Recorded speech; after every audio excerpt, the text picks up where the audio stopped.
Día 34. Mentalidad de siervo. Mi siervo Caleb ha mostrado una actitud diferente y me ha sido fiel. Números capítulo 14, versículo 24. La actitud de ustedes debe ser como la de Cristo Jesús. Filipenses capítulo 2, versículo 5. El servicio comienza en tu mente. Para ser un siervo se requiere un cambio de pensamiento y actitudes.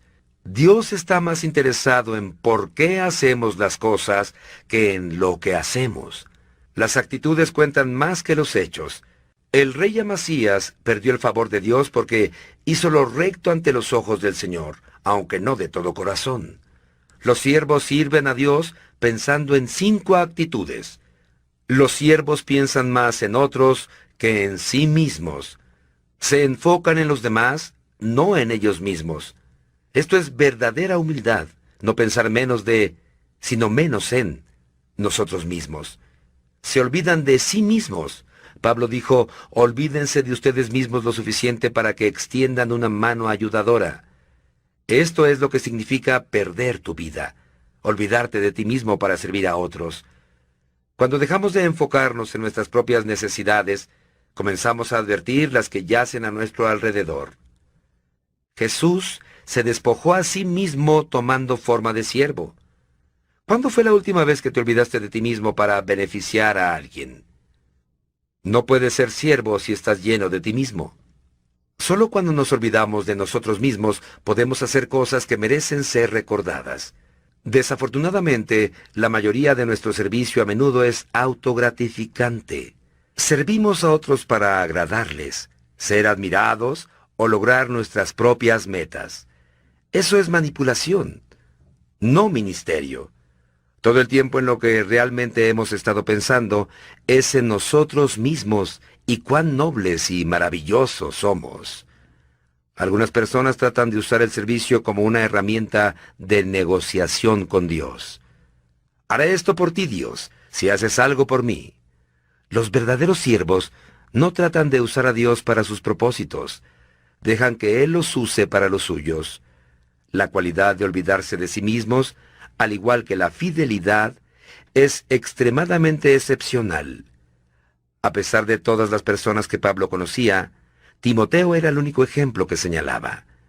Pensar como siervo es difícil porque desafía el problema básico de mi vida. Yo soy, por naturaleza, egoísta. Pienso más en mí. Por eso es que la humildad es una lucha diaria, una lección que debo volver a aprender una y otra vez. La oportunidad de ser siervo me confronta docenas de veces al día.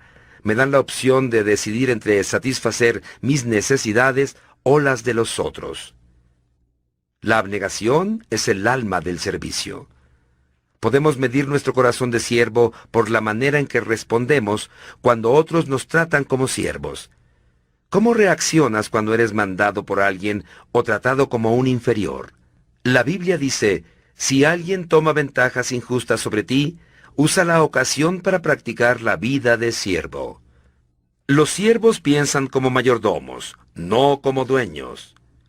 Recuerdan que todo le pertenece a Dios. En la Biblia, un mayordomo era un siervo al que se le confiaba una propiedad. José fue este tipo de siervo como prisionero en Egipto. Potifar confió en él entregándole su casa. Después, el carcelero confió en él dándole autoridad en la cárcel. Al final de la historia, Faraón confió en él y le dio la nación entera. El servicio y la mayordomía van juntos, puesto que Dios espera de nosotros que seamos dignos de confianza en ambos aspectos. La Biblia dice, la única cosa que se requiere para ser tales siervos es que sean fieles a su Señor. ¿Cómo estás manejando los recursos que Dios te confió? Para comenzar a ser un verdadero siervo, tienes que tomar en cuenta el tema del dinero en tu vida.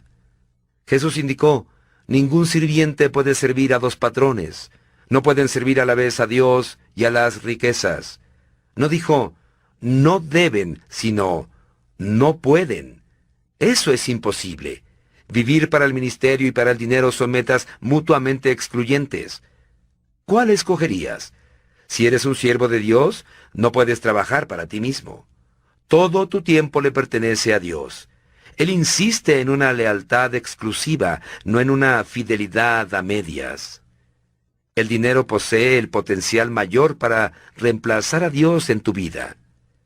Más personas se alejan del servicio debido al materialismo que a cualquier otra cosa.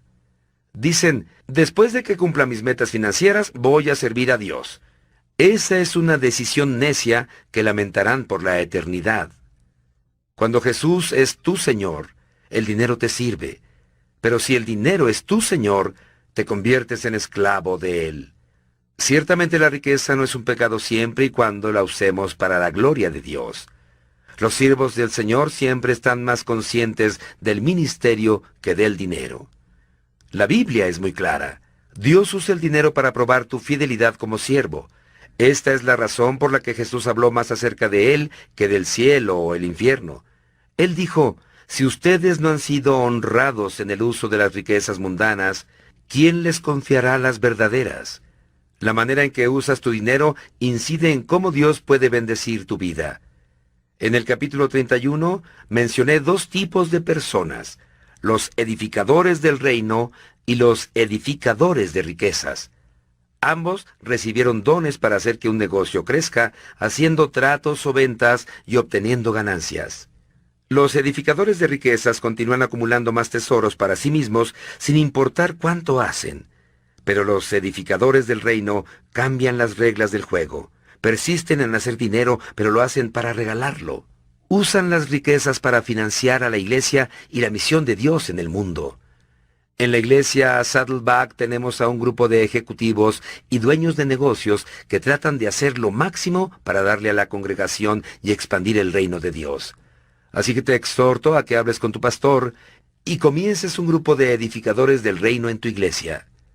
Los siervos piensan en su trabajo, no en lo que otros hacen. No comparan, critican ni compiten con otros siervos o ministerios.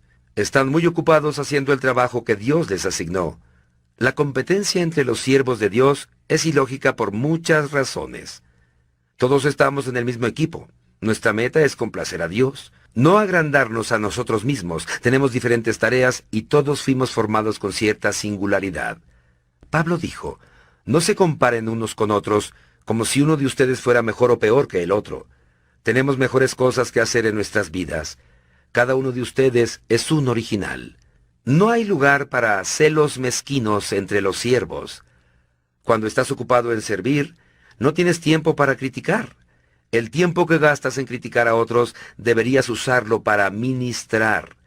Cuando Marta se quejaba con Jesús de que María no la estaba ayudando con su trabajo, perdió su corazón de sierva. Los siervos verdaderos no se quejan de las injusticias, no viven lamentándose ni se resienten con quienes no están sirviendo. Solo confían en Dios y se mantienen sirviendo. No es nuestro trabajo evaluar a otros siervos del Señor. La Biblia dice, ¿quién eres tú para criticar al siervo de otro? El Señor decidirá si su siervo ha hecho lo correcto. Tampoco es nuestro trabajo defendernos de la crítica. Deja que tu Señor lidie con eso. Sigue el ejemplo de Moisés, que mostró una verdadera humildad ante sus opositores. De Nehemías, cuya respuesta a las críticas fue simple. Estoy ocupado. Si bajara yo a reunirme con ustedes, la obra se vería interrumpida. Si sirves como Jesús, puedes esperar ser criticado. El mundo, aún las iglesias, no entienden lo que Dios valora en el servicio. Uno de los actos más hermosos de amor que le demostraron a Jesús fue criticado por sus discípulos. María tomó lo más valioso que tenía, un perfume costoso, y lo vertió sobre Jesús.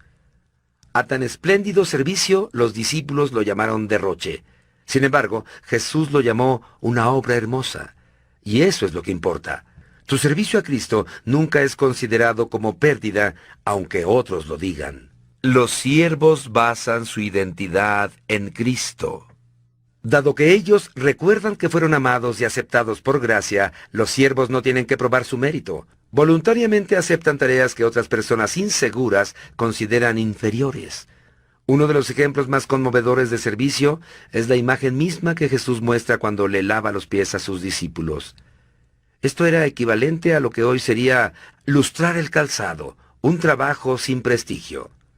Sin embargo, Jesús sabía quién era Él, de manera que la tarea no amenazaba su propia imagen.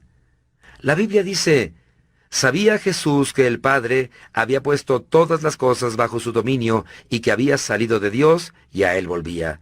Así que se levantó de la mesa, se quitó el manto y se ató una toalla a la cintura. Si piensas ser un siervo, debes tener muy definida tu identidad en Cristo. Solo las personas seguras pueden servir. Las inseguras siempre se preocupan de cómo pueden ser vistas por los demás. Temen manifestar sus debilidades y ocultan bajo mantos protectores su orgullo y pretensión. Mientras más inseguro seas, más quieres que te sirvan y más necesitarás la aprobación. Henry Nouwen dijo: para que podamos servir a otros, debemos morir por ellos. Eso significa que tenemos que dejar de medir nuestros significados y valores con la vara de medir de otros. Entonces comenzaremos a ser libres para ser misericordiosos.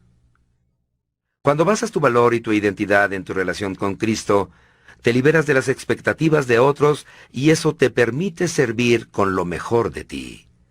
Los siervos no necesitan cubrir sus paredes con placas y premios para avalar su trabajo. No les interesa que se dirijan a ellos con títulos, ni les gusta considerarse superiores. Los siervos hallan que los símbolos del estatus son innecesarios y no miden su valor por sus logros. Pablo dijo: porque no es aprobado el que se recomienda a sí mismo, sino aquel a quien recomienda el Señor. Si alguien tuvo oportunidad de ser ostentoso debido a sus conexiones y parentesco, fue Santiago, el medio hermano de Jesús. Él tuvo las credenciales de crecer con Jesús como su hermano. Sin embargo, en la introducción de su carta simplemente se refiere a sí mismo como siervo de Dios y del Señor Jesucristo. Mientras más te acerques a Jesús, menos necesitarás promocionarte. Los siervos piensan en el ministerio como una oportunidad, no como una obligación. Disfrutan ayudando a la gente, supliendo sus necesidades y realizando su ministerio. Sirven al Señor con regocijo. ¿Por qué lo hacen con regocijo? Porque aman al Señor y están agradecidos por su favor. Saben que servir es el mejor uso que pueden darle a su vida y que Dios ha prometido recompensarlos. Jesús dijo: a quien me sirva, mi Padre lo honrará. Pablo, por su parte, afirmó: porque Dios no es injusto como para olvidarse de las obras y del amor que, para su gloria, ustedes han mostrado sirviendo a los santos, como lo siguen haciendo. Imagínate qué pasaría si solo el 10% de los cristianos en el mundo tomara en serio su rol como siervo. Imagínate todo lo bueno que podría hacerse. ¿Estarías dispuesto a ser una de esas personas? No importa la edad que tengas, Dios te usará si comienzas a actuar y pensar como un siervo. Albert Schweitzer dijo: las únicas personas realmente felices son aquellas que han aprendido a servir. Día 34. Pensando en mi propósito. Punto de reflexión. Para ser siervo, debo pensar como siervo. Versículo para recordar. La actitud de ustedes debe ser como la de Cristo Jesús. Filipenses capítulo 2, versículo 5. Pregunta para considerar. ¿Me preocupo más por ser servido que por servir a otros?